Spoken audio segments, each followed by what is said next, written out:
ever more complex context with two amazing speakers from both sides of the Atlantic to provide us with their assessments of European and transatlantic security.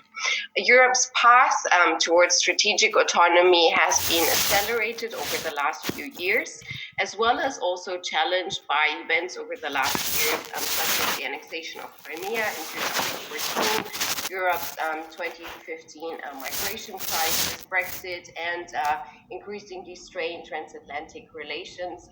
These all have shaped the Union's efforts to create and to increase European security and strategic autonomy. The future of European security is being negotiated among member states and EU institutions in light of pressure from currently, as we see in the current EU strategic EU security strategy, the global strategy. We have pressures in Europe stemming from the South, the East, and at times also the West, with the current pandemic threatening to cut essential funding for European security in the years to come. I look forward to taking audience questions through Zoom's Q&A feature, which you can all find on your screens. Feel free to ask questions at any time throughout the panel. I will be looking at all of your questions and will factor as many in as possible throughout the discussion. And with that, I propose that we begin with two rounds of questions that I am going to ask Professor Lieber and Professor Tocci, zooming in from a general view of where transatlantic relations are in European security in a general context, and then zooming into current affairs and current challenges to these issues. So I'd like to turn to you, Professor Tocci, Nathalie. Welcome. Thank you so much for joining. I would just like to get straight on with the very basic question that I think we need to start our discussion with. What is European strategic autonomy, and how can it be achieved in your view? Thank you so much for that. And I think what's interesting about this question is that although the basic meaning of what autonomy is or should mean has remained constant, at times it's not communicated very effectively, but it has remained, the essence of this has remained constant, but then the specific content of what we put onto this word or this goal has changed over the last years. So what has remained constant and what has changed? Constant is basically the actual sort of meaning of the word itself. So if we take the word autonomy and we go back to our Greek studies, and therefore the etymology of the word autonomy, autonomos, autonomy means what it means. It is about the ability of the self, auto, to live by its laws. And those laws, obviously applied in this particular context, being the European context, are domestic laws when it comes to member states, European laws when it comes to the European Union, and of course international law, to which member states and the Union as a whole are committed to. So in a very basic sense, autonomy is the ability to stand up for yourself and your laws and your norms. And of course, the assumption behind the goal of autonomy is that those laws and norms risk being violated by others, risk being interfered with by others. And indeed, you were mentioning the sort of security crises and threats. And indeed, this is the reason why it became part of the debate when it did. So once upon a time, the European Union thought that it lived on Venus, and then it woke up to the sort of harsh reality that maybe it did not live on Mars, but it lived on planet Earth. And that planet Earth was a pretty dangerous place because of what was happening in Eastern Europe and in Russia, and in particular in Ukraine, because of what was happening, of course, with the sort of sequel of the Arab uprisings. So the sort of insecurity both to the east and to the south that you were referring to were basically a sort of wake-up call. And especially when those security threats, it became increasingly obvious that they were not limited to the surrounding regions, but they risked impinging upon the union itself internally, then the debate about autonomy, living out to your own laws, became a pertinent question. Now, and sort of looked at in policy terms, of course, the area of greatest deficiency for the European Union was always the security and defence field, because this was the one area on which it was very clear that others could destabilise and interfere with our norms and laws. And the reason why we had managed to avoid this from happening up until now was that, put very bluntly, someone was looking after us for us, and of course that someone is the United States. And this is why, of course, the Trump factor started featuring in. It did not create this debate, but it's accelerated this debate. Because, of course, the question mark as to whether that someone would continue to look after us became a more prominent question after the election of Trump. So basically you have sort of these sets of essentially external factors that drove a debate that was basically a security and defense debate. As time went by, so basically already pre-COVID, we started seeing the way in which actually, if we're serious about autonomy, we should be talking about security and defense, but we can't only talk about security and defense. And this became clear in at least three ways. If we're talking about autonomy, we have to at least also talk about the economy. And of course, here the way in which the debate over the impact of US secondary sanctions on Europe, particularly in relation to the JCPOA, became part and parcel of this debate on autonomy. How can it be that we end up risking, in fact, not only risking, acting against our own interests, and in fact being obliged to violate our own laws and international law because of something that someone else, although that someone else is supposed to be our greatest ally, is doing to us or threatens to do to us. And hence the economic dimension of the debate on autonomy, which is sometimes articulated through the slogan of economic sovereignty. Then you had the digital aspect, and the digital aspect really has to do much more with the Chinese part of the story, and hence the whole debate over 5G. On top of this, you have the energy piece of autonomy, which is more connected, of course, to the Russia angle. So basically, all of a sudden, you start seeing autonomy as being, yes, a security and defense question, but also, being a more multifaceted concept that has to do with the economy, with digital, and with energy too. And this is basically where, and here I'll stop, and perhaps you can come back to this later, but this is basically where the debate took us up until when COVID hit. And of course, when COVID hit, the lens through which we started looking at this, but I'll just, as I said, I'll leave it for an eventual follow-up, started changing in two ways. Firstly, from a security lens, we have become far more focused on a socio-economic lens in Europe. And when we talk about autonomy, and in particular when we talk about resilience, the debate that the social and the economic aspects have become perhaps even more prominent than the security aspects. And secondly, and this is working in an opposite, in a sense, direction, we have become more focused inwards and less focused outwards. And this is because, of course, the extent of the crisis that we're facing, and of course this is not just a European point, I think it applies as much, for instance, to the United States.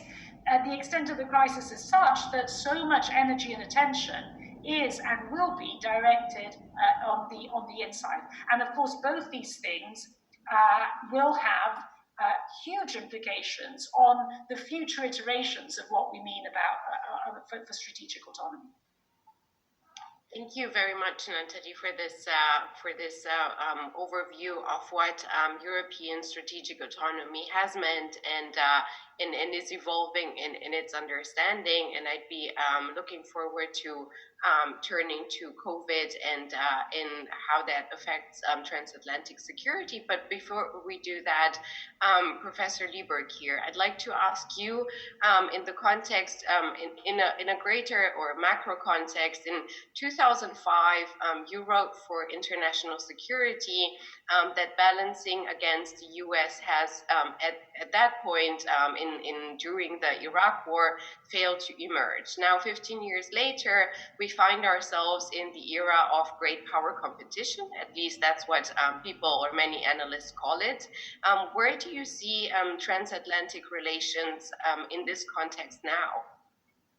Right. Yeah, excellent question. Thank you for having me on the webinar. It's nice to see some familiar names on the list of attendees, including some SSB students and recent alumni. So hopefully they won't be bored from anything I've said that they've heard many times before. I mean, I think at the end of the day, the issue about strategic European security and strategic autonomy and really the future of the transatlantic alliance, it's in trouble. And the question you want to ask is, why is it in trouble? Why are we seeing cracks in this, both alliance across the Atlantic Ocean and within Europe itself? And I'm a simple man. I have a simple explanation. My view is that it has to do with the relative importance of the balance of power, and particularly what the threat is for which alliances form to counter, compared to the role of individual leaders or the salient domestic or regional issues at the time. To me, the structural issue of military threat is the driving force behind solid alliances, okay? And as you can imagine, the punchline of everything I'll say now is, in the end, I don't see Russia as a significant, military threat to Europe, or at least not to all of Europe. Which explains why there's so much dissension within the alliance and why there are cracks in the transatlantic relationship. All that said, I'll say it once. It'll be hard for me not to say again. I do think Donald Trump's role and the Trump administration's role in the problems in the transatlantic relationship is enormous. I mean, just a stunning lack of a coherent vision for what it is we would even want to do with Europe. The gutting of the State Department, the gutting of most U.S. foreign policy expertise in the administration, and frankly, Donald Trump's own odious personal characteristics and reactions to foreign leaders. It is important, but what I don't want people to do is lose sight of the broader, deeper, more historical trends that we've seen. And just to give a very brief history lesson, right? The transatlantic relationship since 45, end of World War II, the United States wanted to come home, to bring the troops home, but within a few years, they determined that they needed to stay in Europe in order to balance the Soviet threat. The cohesion of the NATO alliance was all based around the potential invasion of Western Europe by the Soviet Union. And the question was, how was the United States going to prevent that? The solution was to rebuild Europe, to form NATO, etc. It's interesting, I'll just note that the United States wanted to give Germany nuclear weapons, which would allow Germany to develop its own nuclear weapons. And that led to a lot of confrontation within the alliance. Neither the Europeans nor the Soviet Union loved that idea. And it led, some argue that this was responsible for most of the crises in the late 50s and early 60s. And once the United States decided, okay, no, that's a bad idea, we, the United States, had to opt for a nuclear umbrella to protect the Europeans and commit to full containment. And, that was basically the story through the end of the Cold War. There was a lot of, I want people to also remember, there was a lot of dissension, debate, controversy within NATO, even during the Cold War. My piece in 2005, when I said a lot of the ambivalence and anger of Europeans toward the United States for going to war in Iraq was not unlike some of the anger and animosity that was expressed during the Cold War. I just wanted people to keep in context that this has never been all love, peace, and dope kind of an arrangement. So just quickly, after the Cold War, the United States chose to stay in Europe, to transform NATO into something different, a different kind of alliance, which was more about democratic expansion, and expanding the community of market-oriented democracies. We transformed NATO in that way. We pushed its borders up to Russian territory. Of course, we had 9/11, the Iraq War. It was the beginning of a new phase of European skepticism. Okay, and then that brings us to today. I've already mentioned the Trump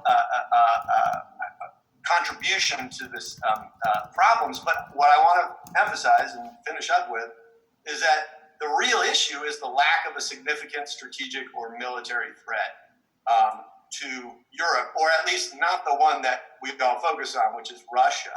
The United Kingdom, France, Germany, Italy has a bigger economy than Russia. You take all of them combined, I mean, they certainly have enough resources and capability to defend themselves against a Russian military aggression. France has nuclear weapons, of course, as does the UK. But there is a divide within the alliance itself. If you live in Estonia, you're going to perceive the Russian threat much differently than if you live in Italy.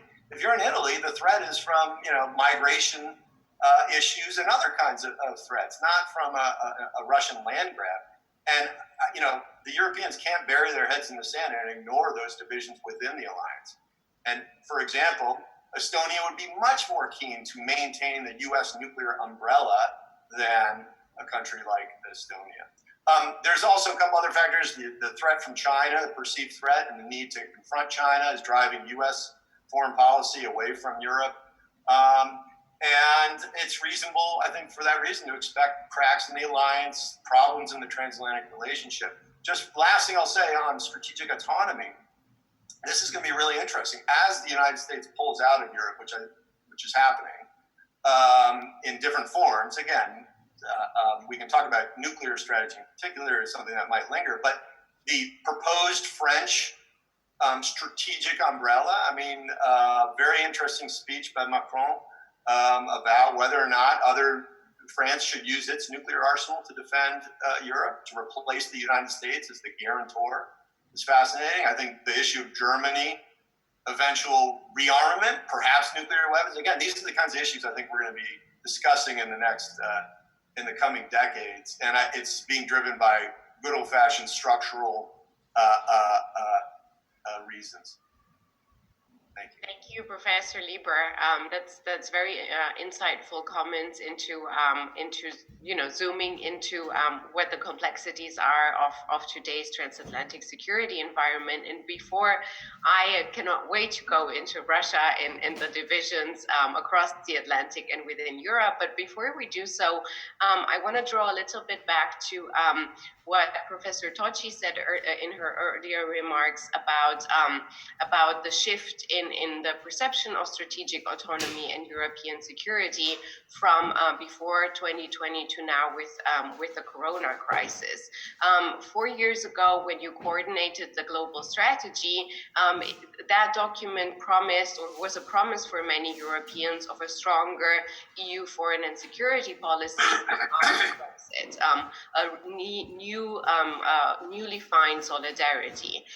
Today, there's pressure on European defense budgets, particularly in the context of the recession that we're probably facing, and the shift towards, as you said, security from a more social and economic perspective.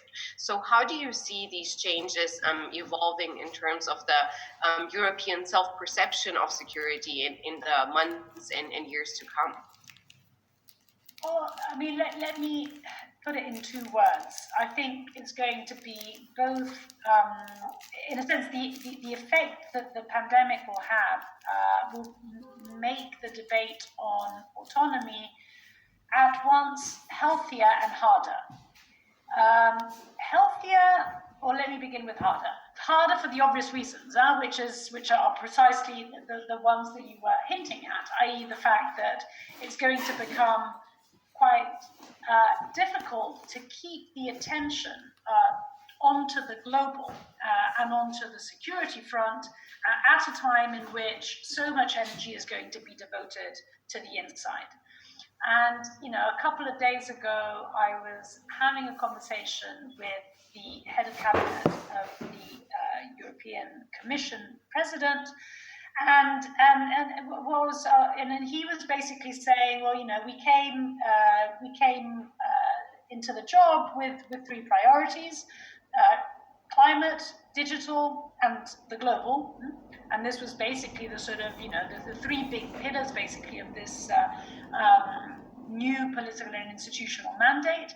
And essentially, I was kind of reflecting on the fact that through this pandemic, actually two of the three have been not only resurrected, but given real life to. The green and the digital, through the debate over the recovery fund, Next Generation EU, and therefore through the fact that there is going to be real money behind the slogans, there is actually going to be an interesting way of not only putting real substance behind, as I said, behind the slogan, but also in a sense achieving, but I'll come to this in a minute, achieving what was not done over the last 5 years. Far more complicated, keeping the eye on the ball of the global, because the attention is going to be inwards, it's going to be on social and economic questions, as we were sort of suggesting earlier, and therefore it's going to be far more complicated to devote funds to the external, and in particular to devote funds to defense. And therefore it is going to be more complicated. At the same time, basically what we're also seeing is that and this is where the healthier part comes in. While on the one hand it's going to be harder, there is also the potential for the debate on autonomy to become a healthier debate. Now, what we saw over the sort of last mandate, and I was very much part of these conversations, it was in a sense the sort of paradox, and the paradox was that all of a sudden defense issues had become the easy questions to debate in Europe. So this had been traditionally the ugly duckling of European integration. European integration had, after the failed project on a European defense community back in 1954, basically there had not been much movement on the defense front, because this is the area where sovereignty is most jealously guarded, and therefore it became much easier to approach European integration questions through the economy, in particular through the economy. All of a sudden, after the global financial crisis, and then with the migration crisis, these more internal policy dossiers became kind of impossible to address because of the divisions that we were also mentioning earlier. And all of a sudden, it's not as if foreign policy disagreements disappeared, but they kind of became almost more manageable than these internal disagreements. And hence you have all this attention being devoted to security and defense, also because there was not much movement to be made on other policy questions. And so when I sort of bring in the healthier part of a post-COVID debate on autonomy, what I mean by healthier is that ultimately we're only really going to make progress on that security and defense and external front to the extent that there is going to be internal cohesion. And internal cohesion can only be achieved by actually doing what we need to do on the economy and on migration. And on migration, let's see what happens. But on the economy, I actually think that we're in a far better place today than what we were pre-COVID. And hence there is, in a sense, a healthier, a stronger basis to build the external. The question and the challenge is going to be having, sort of galvanizing that greater internal cohesion also for the benefit of foreign policy. And this is where the harder bit comes in. You left us with more questions and more curiosity, but thank you for that, and I am looking forward to turning the questions back to you. But let me turn for a few minutes to Professor Lieber.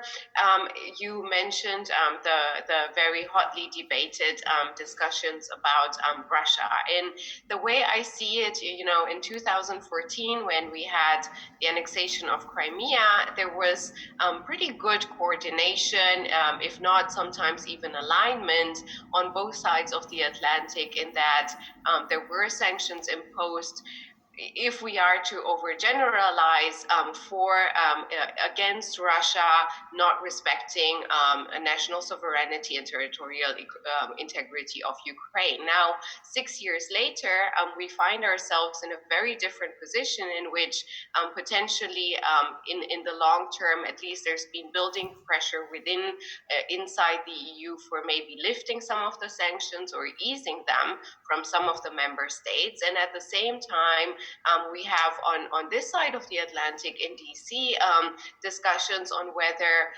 third-party sanctions should be imposed or will be imposed on including EU companies in the context of Nord Stream 2, which relates in some of the arguments back to Ukrainian security as part of European security.